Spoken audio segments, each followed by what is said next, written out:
See, we cannot just read the whole syllabus. We have to focus on the basis of the questions they are asking.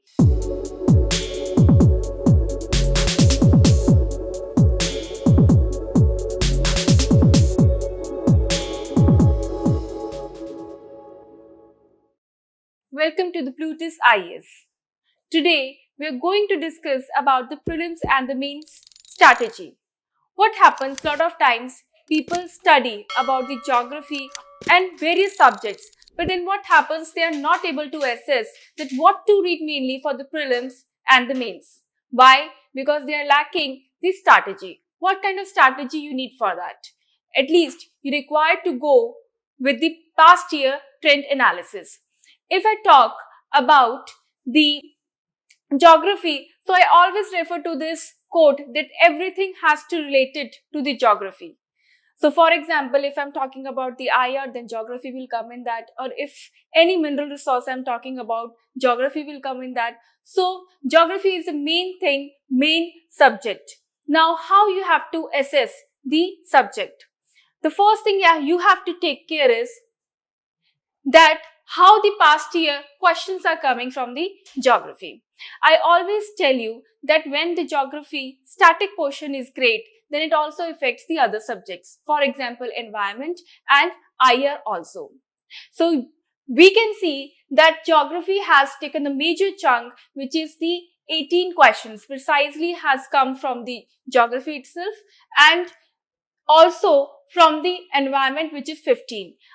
Lot of options in environment also comes from the geography, which is indirectly related to that. So you have to make a balanced approach to look at the PYQ first of all, and from where the major chunk, from the which theme particularly the questions are coming.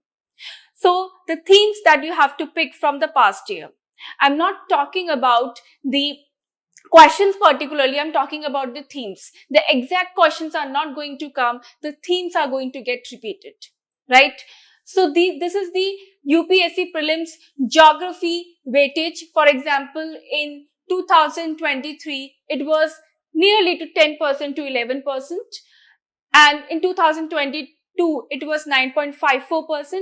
So these are the various chunks, percentage in which the geography has been given in the various years of the UPSC CSE.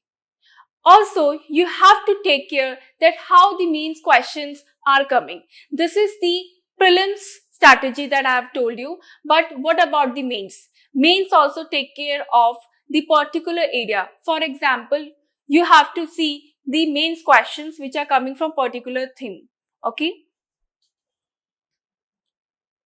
Now, the strategic approach to geography. Now I have divided these themes based on the percentage wise. For example, agriculture, how much percentage, how much weightage has been given to the agriculture, how much percentage has been given to the mineral resources, how much percentage has been given to the other part of the geography syllabus, for example, oceanography or climatology, which are the major portion, and some questions are bound to come in the UPSC from that portion. So you have to take care about the questions that are coming.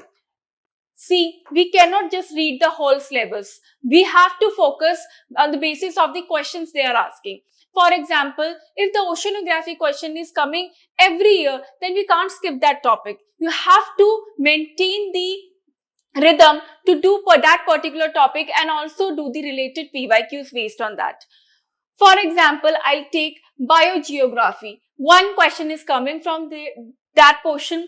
Then agriculture, nearly 8 to 10 questions are expected, indirectly or directly, right? Then the climatology, 15. Then the earth, topic wise, number of questions. Map based are 11, oceanography 5, soil 2, vegetation 4, water resources 1, and Indian physiography 11. This is a major chunk from the past year analysis, how many questions have come so far from the different topics, right? And also from the geomorphology, 5 to 8 can be expected, and Indian drainage system 15, right? Indian drainage system is very important. The river system is very important, and also the soils.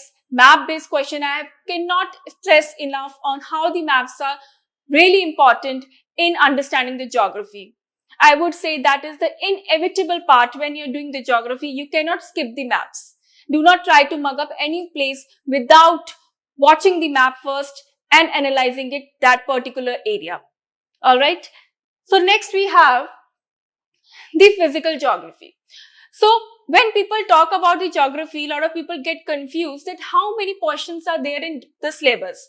For example, if I talk about the Indian geography, that is the under the geography only, but in a different section. And first of all, I'll talk about the physical geography. Understand the syllabus first, and then you will be able to segregate the questions on the basis of that. For example, if I take the physical geography, so the physical geography, you have these subtopics. For example, geomorphology. I told you initially how many questions are important. For example, I go back to that slide and you can see how many questions have been referred here. How many questions? It is 5 to 10 questions. 5 to 10 questions. Then from the climatology, 15 questions. Alright. So that's why the trend analysis is really important, so that you can focus more on the themes which are more important as per the trend. Next is the climatology. Climatology, we have already seen how many questions have come from that part, 15 nearly. Then oceanography also important, biogeography, and natural disaster. Natural disaster is basically important from the mains perspective. When you will see the GS portion, then you will understand this disaster management is having at least one question in the mains every year. Alright, so if I would say this portion is majorly important for the prelims and mains perspective together, and then these natural disasters are important for the mains only, right? So this is covering the physical geography. Alright, next we have is the Indian specific geography. So India specific geography we have is the physiography of India. Lot of questions come from this portion. Physiography of India is important to understand different topography of the land, to understand other subtopics of it. For example, soil, rivers. These topics are really important. Once you understand the physiography well, then other topics could be related very well. Next, we have the climate condition of India, natural resources of India, agriculture and rural development, and environmental concern. So these are the subtopics of the India specific geography. Alright. Now, lot of people have this question that how to structure the mains answer writing, because we have discussed the syllabus which is covered under the prelims and how the PYQs come from the different themes in geography. Now, the mains answer writing is really important. This is the make or break situation, because the maximum marks you will attempt or you will gain in the mains, that's how the ranks will be decided. Alright, so first you have to make sure that you write the introduction. So this is the structure of the good answer handwriting. If you have to maintain that rhythm and momentum, so you have to follow a certain structure while answering the questions. So first you have to make sure that introduction has to be written very relevant. Relevantly, you have to make sure that introduction should be created. Next, you have to follow this body or structure. For example, if I'm talking about the concerns of the environment, right, or maybe the pollution, right, then I have to mention that what are the causes of the pollution, and then I have to give the remedies as well. I cannot go only with the causes and cannot go without the remedies. So both the points are really important. I have to first mention the problems and then I have to go for the solution oriented. I always talk that mains answer writing is incomplete without the solution oriented approach. So you have to mention the solution oriented approach should be seen in your mains answer writing. Right? Support the answer with the relevant current news. Also, to make your answer writing very, very interesting, you cannot just stick to the monotonous definitions, monotonous reasons and the factors and the remedies. Then you have to support your answer with the contemporary issues as well. For example, if the Ukraine-Russia war is going on, that how it is impacting the pollution, then you can add that point too. Because this is a contemporary issue, how the wars are creating lot of toxic gases around and so detrimental for the people to stay in the world. Why? Because this war zone which has been created is what it is doing. It is releasing lot of toxic gases, right? So next, you can have the appropriate conclusion. Always remember that the conclusion should have the balanced approach. You cannot overly criticize anybody and you cannot just favor anyone. So you have to make a balance between both of them. Also, if you will include the solution, that is a mandatory, I told you, that then you will have the wholesome answer.